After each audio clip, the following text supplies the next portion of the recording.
A strong plan turns miles into momentum. You can't control everything on race day. A marathon can be wildly unpredictable.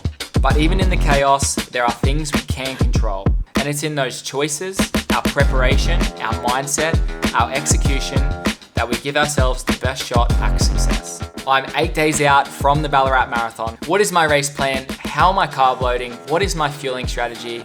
How am I planning to taper? And what's my key taper workout? These are all of the things that I'm covering in today's episode. Welcome back to Project Ballarat 245, the series where I document my training to the marathon start line. I always find this part of the marathon prep really weird.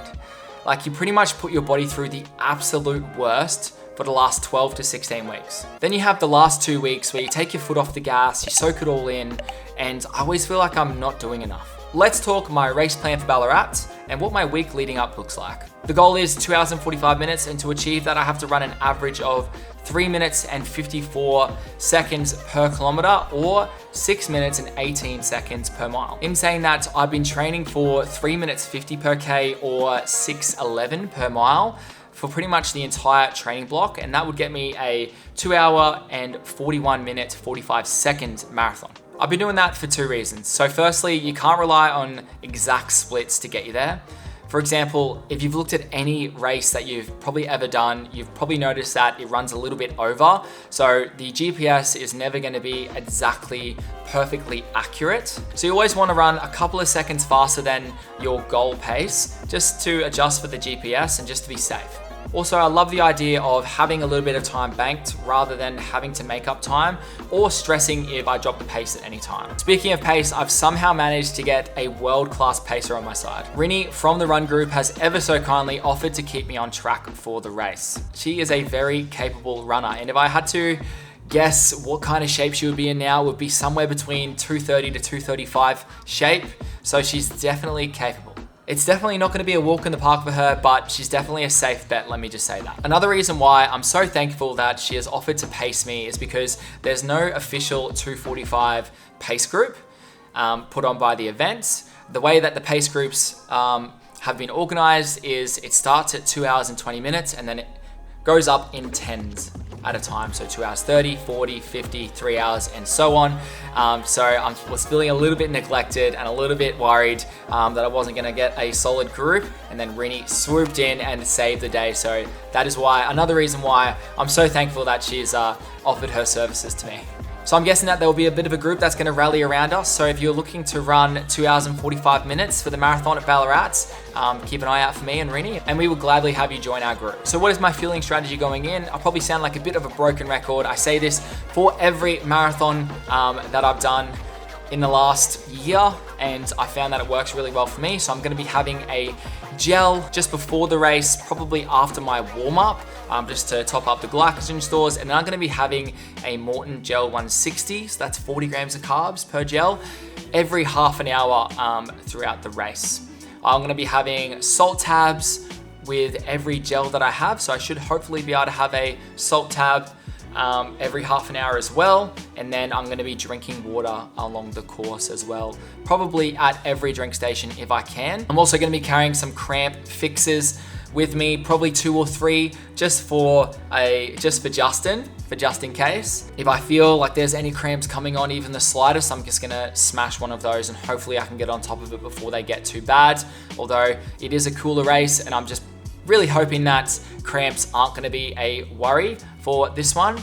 I did smash out a pretty big 35K long run session a few weeks ago in some pretty crazy sweaty conditions, and I didn't feel any cramps coming on until after I'd stopped and I was doing a cool down when my body started to seize up a little bit. But during the hard efforts, I didn't feel any cramping coming on, so I'm feeling fairly confident, although I still want to make sure I'm getting on top of it and playing it safe rather than risking it.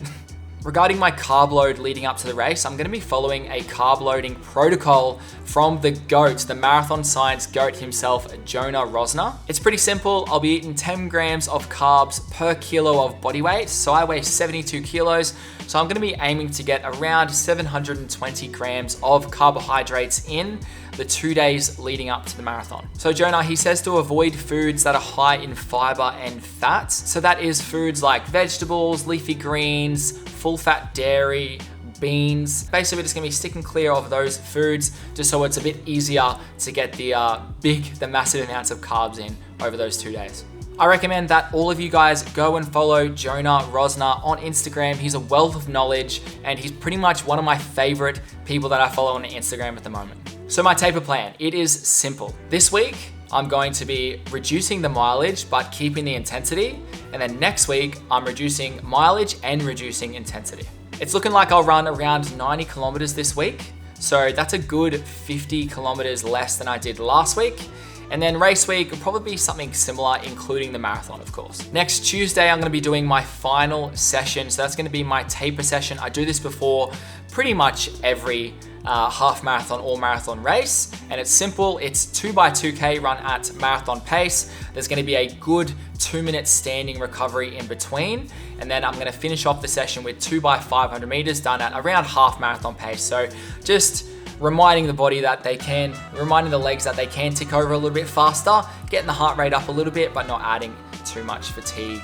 And then, yeah, I'm gonna be ready to go. The rest of the week, it's gonna be very light duties. I'm gonna go for a couple of easy runs, probably 45 minutes in duration, so nothing crazy. And then, yeah, little shakeouts on the Saturday before the race, and then it's go time on Sunday, baby. So what content do I have lined up to finish off the series? I've decided I won't be doing another Training Diaries episode, so there'll be one more video coming out before the race. This will be a video to build hype and set the tone like I did last time for the Melbourne prep. Then there'll be a race weekend vlog, of course, and a recap talking all about how the race went and the splits and all that juicy content. And then that is gonna conclude the Ballarat 245 series. Man, I've just enjoyed doing this series so much, and the growth I've seen on the channel so far and just the support that I'm feeling. I say this all the time, but I just feel incredibly blessed and incredibly grateful to have you guys on my side, and it just fires me up and gets me so keen to just absolutely smash it next Sunday. All things are aligning, and it's looking like it's gonna be a really great day. I was looking at the weather this morning. Let's have a look. So it's looking like it's a low of 5 degrees and a top of 14. So definitely perfect marathon running weather. Looks like all of the stars are aligning for a good day. So it's gonna be epic. I can't wait to just go out there and smash it. This will be the last time I talk to you guys until the race hype video, and then it's race day. So thank you so much for supporting the series so far, guys. If you've liked it, make sure you like and subscribe so you don't miss any of that sweet, sweet race day footage. Thank you so much for watching, guys. I'll see you in the next one. Peace.